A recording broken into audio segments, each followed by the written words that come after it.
জীবন কাটতে হয়। কিন্তু মায়েরা যারা হরি নাম ভালোবাসে, যারা কৃষ্ণ ভালোবাসে, যারা কৃষ্ণ নাম ভালোবাসে, তাদের দুর্দশা কেমন হয় জানো? জানো না তো? শুনে নাও। আজকে মন দিয়ে বাবা যারা শুনবেন তারা উপলব্ধি করতে পারবেন যে ভগবানকে ভালোবাসলে, ভগবানের হরি নাম ভালোবাসলে তাদের দশা কেমন হয়। নবদ্বীপের মাটিতে বাবা একজন ভক্ত ছিল, যে ভক্তটার নাম ছিল মা শঙ্করাচার্য।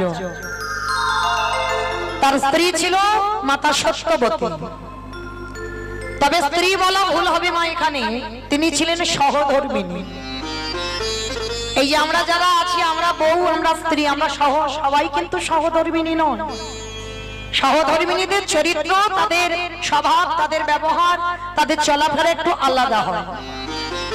তো শঙ্করাচার্য সত্যবতী